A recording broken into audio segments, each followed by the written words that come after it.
Hey guys, how are you today? I'm your host Edouard Montaz, European Director of Wisdom in Golf, and welcome to Golf Legacy. You're gonna love this episode.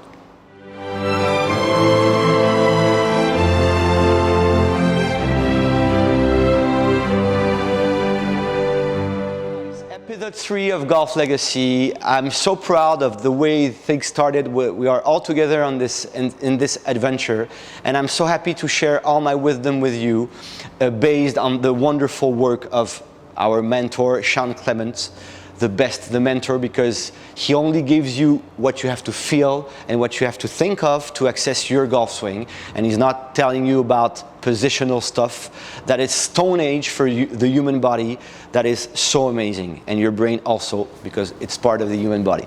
So today, after the 2 episodes, we have, in the first one, we have looked at the backswing of the legacy of Bobby Jones, this wonderful and huge backswing to have the opportunity to whip the club effortlessly to a target. In the second episode, we have seen the throwing action to targets, and the way you observe and you improve in your golf game with our wonderful friend Moe Norman. I hope you have seen this episode because it's awesome. Now we're going to put the package together with a wonderful prediction, okay? Because the golf swing is a prediction process. We all know right now that the prime directive is to swing to a target. We have a target, we have a fight plan, and then we set up. But in this setup, there can be lots of short circuits that can prevent you to access your target. And today, it's distance to ball that we are going to check out, because it's so important. And this was the first video I've seen of Sean on YouTube a long time ago. When I saw him, it was called Posture and Balance. And the way, another wonderful sentence of Moe Norman, I never stop talking about Moe, a sentence that Moe told Sean Clement a long time ago: I let my swing balance me. What we have to understand about this, we are, as human beings on this planet, gravity geniuses, okay? So when you use gravity and centrifugal force in the golf swing, you are in really, really good company, okay? When you try to place the club in different positions that don't relate to a target, you are in the suffering zone and you're not improving, and golf is really tough. So please stay with us, take our hand, okay, and let's do it once and for all and understand what we mean by gravity and centrifugal force. So I have a ball and I have a string here. You see, it's a funny example to understand the golf swing.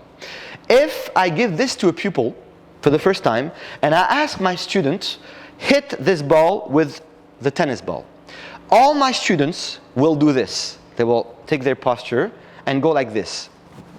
You see what I mean? And sometimes, like I did, hurt themselves. You don't want to hurt yourself. So they will try to put the ball here, try to do something and to control the string to access the ball. But there is a much more consistent and easier way to do this. If I give this ball to gravity and centrifugal force, that's Moe Norman. You see? That's Ben Hogan. That's Tiger. That's all the guys you see on tour. This, I cannot direct this. I have to let it go. I'm just holding with my index and my thumb, but I'm a spectator to this. And when I look down, I can see the blur of the ball passing at a certain distance between me and it. So now, if I want to hit this ball, I just have to move a little bit further. And now, you can see from this angle, I have to go down. And then watch, the ball goes. And the GC quad also, it works with the GC quad, that's fun.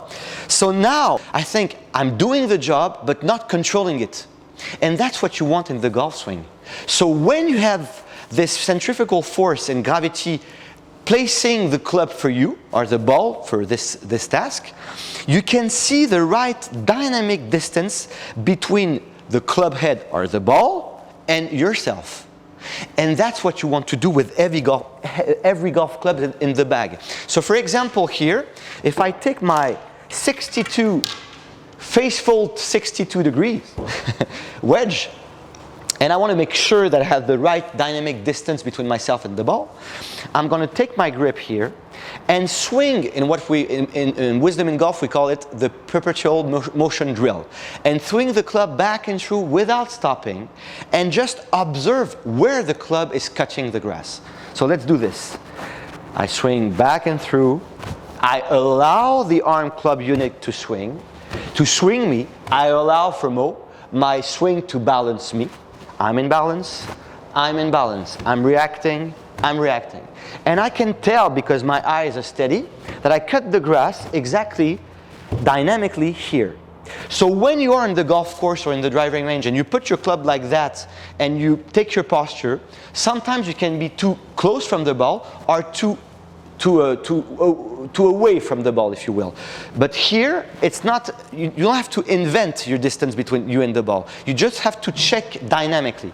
So if I swing back and through, it passes here. Watch. I see the blur. I see the blur. My body gets out of the way like Bobby Jones in both directions. Okay? No effort, no resistance, just pure plaisir.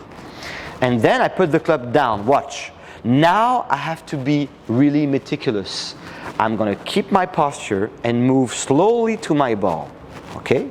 So now my only task is to let the arm club unit swing me to this target, or another task is to throw the club to the target. So I'm going to throw the club left edge, for example, of my white ribbon here, and see what happens. Allow the club to swing me. Allow the club to swing me. So it's so funny because I had great contact right now without trying to have great contact. So if you think about contact when you're hitting a shot, your focus is down here and the ball is so clear. But if you think about sending momentum to targets and allowing the contact to happen, now you are in good hands. So you have to remember, when you swing a golf club, you are always two. You and gravity. Gravity is your best friend. So for this wedge, no big deal. Now I take my 7-iron. Same exercise. I start to swing the club back and through. My eyes are steady, and I can see where I cut grass. Wonderful. So you see, on this lie, with this club and my own segments, my own arms and my body, this club cuts the grass here. Now I move slowly to the ball. Let's fade the ball again. You see, you can tell I love to fade the ball. Okay. Throw the club to target and let's see what happens. I don't care about contact. My focus is there, and to throw the club this way. Huge backswing. Wow. Huge release. And when a long time ago I started to do this, and I saw this video of Sean, I was like so amazed because once and for all, I was not thinking about contact anymore. So every club, 5-iron for example, you have in the bag, you have a specific distance between you and the club. Even if you have all the club at the same length, you see? Because sometimes you have the ball higher than your feet, lower than your feet, up here or downhill shot to play. So you can not always have the same distance. You see what I mean? So you always want to see dynamically. If, for example, I put the club next to the ball for me, a long time ago I used to do this, and then set up to the ball, I used to stand too close to the ball. And another day I was like, oh, okay, I'm blocked. I was like too far from the ball. So to find the right distance, you have to find it dynamically, okay? Not statically. Let's finish with this. And I know that you want it, so we're going to hit a draw to change a little bit. Too much fades and no draws. So now we change this. Let my 5-iron swing me. Let my body enjoy the shot, a la Moe Norman again. The club passes here. Put my ball back in my stance, close the face a tad. We will make videos on draws and fade. I always draw or fade the ball, never try to hit the ball straight. That's another video, okay, really important. Back behind the ball. Do I feel that if I swing the club this way to the right edge of my white ribbon, the ball is going to be in the way of this or no? Every day. Now allow it to swing. Full backswing. Full release. Wonderful draw on the GC quad. Having fun. And for all these shots, I was not thinking about contact. And if you don't think about contact, you can finally go to your target. And Wonderland is opening his arms to you. Last question, like every video. You know the legacy of Moe and all these players, and the legacy of wisdom in golf right now for this kind of distance to ball. What is your golf legacy, guys? Enjoy.